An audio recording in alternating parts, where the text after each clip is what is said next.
And if you stop me on Yelp, I'll just create another username. And I'll post, and I'll be more angry this time. I was angry, but now I'm really angry. Exclamation marks are coming out, and I'm going to find where you're at on Google. I'm going to find where you're at on Twitter. I'm going to use everything I can to harm you for the experience I had. Because of that intern and what that intern did.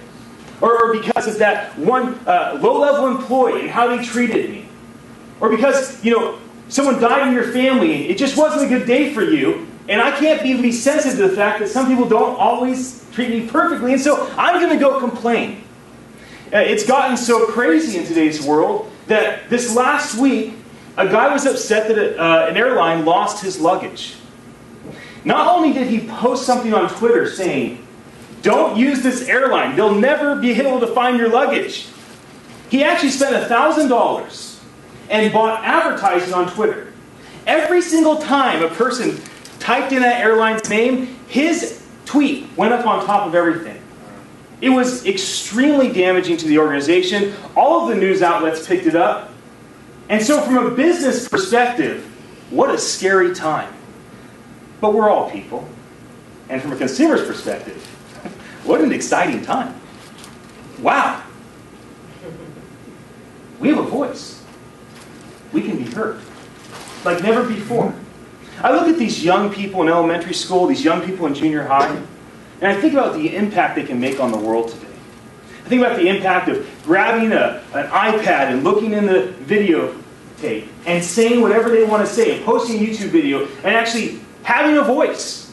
And I think that's an exciting thing for young people today. And I think as an older generation, we should be mindful of the power of our nephews, our nieces, our granddaughters, and our grandsons. And our children, of course. And we should be thinking about how do we set them up to not just have a voice about anything, but how do we mentor them? How do we help them to have a voice that matters? Because these young people are going to find ways of absolutely impacting businesses in ways that we've never even imagined. We've never even fathomed the impact one individual can have on an organization. Now, because people are so upset with the way that the review system goes today, businesses like Business Radar have cropped up. I know Dan that started Business Radar. We've had some conversations. Great guy and a great idea that he has. We almost structured a significant partnership with Business Radar, and we decided not to for several reasons. Instead, we structured a partnership with Yelp. We thought it'd be better to be partnered with Yelp, the main guy out there. Now, Business Radar increased positive reviews 500%. How do they do it? Any business can sign up for Business Radar. How do they do it? The way that they do it is they let you send out emails to your customer base, and they let you set up a computer at your store, and then you can bring your customer over and say, "You just had a good experience, right? Why don't you fill something out for me?"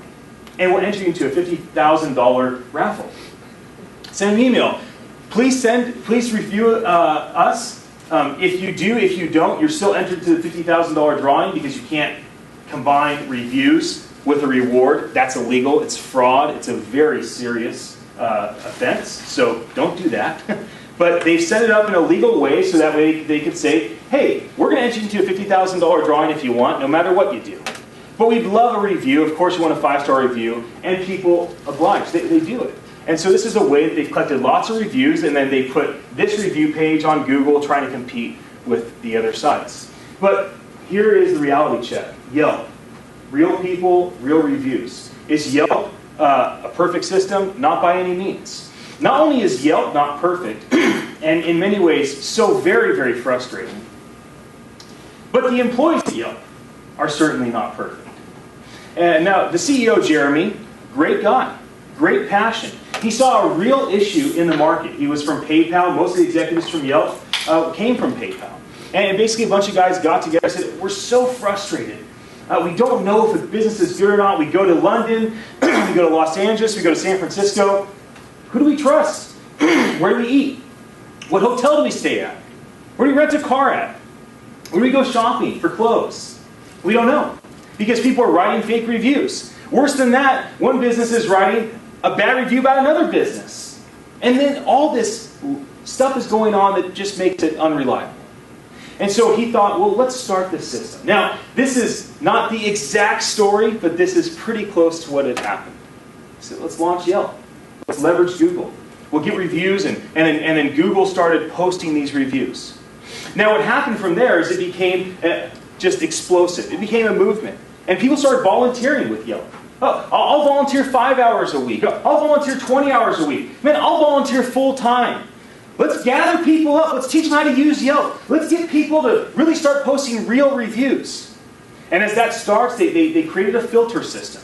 Now, supposedly 3 people on staff at Yelp understand the filter system.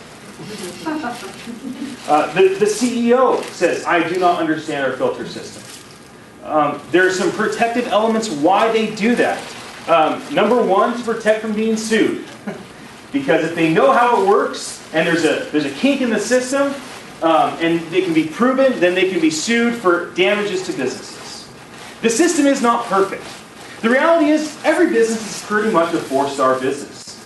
There are the rare 4.5-star businesses that are outstanding, that I want to learn from. There are the rare 3.5-star businesses that keep staying in business, but it's rare.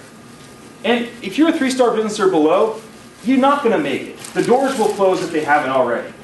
There's not a reality to these 1.5-star and 2-star and 2.5-star businesses. What happens is, it's the tribe mentality. So, a business is online. Let's say it's a couple auto repair shops in one town. One auto repair shop starts off, gets a couple 5-star reviews. Another auto repair shop, something happened, somebody was upset, they got a 1-star review. What happens is, everybody else goes to the site. And they go there thinking, I had an okay experience. It was an average experience. They land on Yelp, and there's 5-star reviews. Well, they don't want to be the jerk. They don't want to be the guy that puts a 3-star review. You know, it was good enough. Yeah, no, actually, that guy, he was pretty... And they had a lollipop for my kid. Ah, shoot, man, I'd give a 5-star review. And the tribe follows the tribe. And you land on the site, it's a 1-star review. You read the scathing review, and your blood starts boiling. You know what? I didn't like the way that guy looked at me.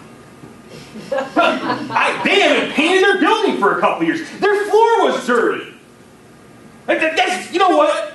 I was happy until I saw that, but now I am mad. And they will suffer. And there goes the onslaught of 1 and 2-star reviews. Oftentimes businesses are very frustrated because 5-star reviews are filtered and more scathing reviews are not. Why is that? Because part of the filtering process is that a simple review, 1 or 2 sentences, may not be real. The computer doesn't know. So they have a tendency to filter those reviews. Unless people are saying, no, this is cool, I like this. So it's a lot of different elements to the system. However, long reviews, paragraphs of information. Well, this must be real. Nobody would go through the process of writing paragraphs of information unless it was real. But who writes paragraphs? People that are really, really upset write paragraphs. And so it's a real issue. Now, from a business standpoint, as a business owner, I find Yelp to be frightening. Because I know it doesn't matter how good I do. It doesn't matter what great service I have or how well I've trained my employees. There is a very good chance something's going to happen. Nobody's going to call me and talk to me directly, confront me, be assertive. Instead, they'll do it through the internet. And this could cause a snowball effect and could harm my business's reputation. Now, as a consumer, I love Yelp. I can't help it. It's one of my favorite apps.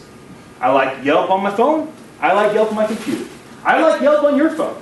Because if I don't have my phone, if I'm too busy, I'll ask you, check this out on Yelp. It's where I go. It's where I look. Why? Even though their system's not perfect, their system is good. Their system is great. It lets me know where other people have been happy, where other people have been disappointed. And it protects me from those terrible experiences that we've all had over the last several decades. Of going to a place, not knowing anything, and walking out feeling like, wow, I wish I just would have walked by, thrown $20 or $50 in the door, and not gone in at all. I'd be a lot less frustrated if I got nothing than what I got right there. And it causes an extreme sense of accountability.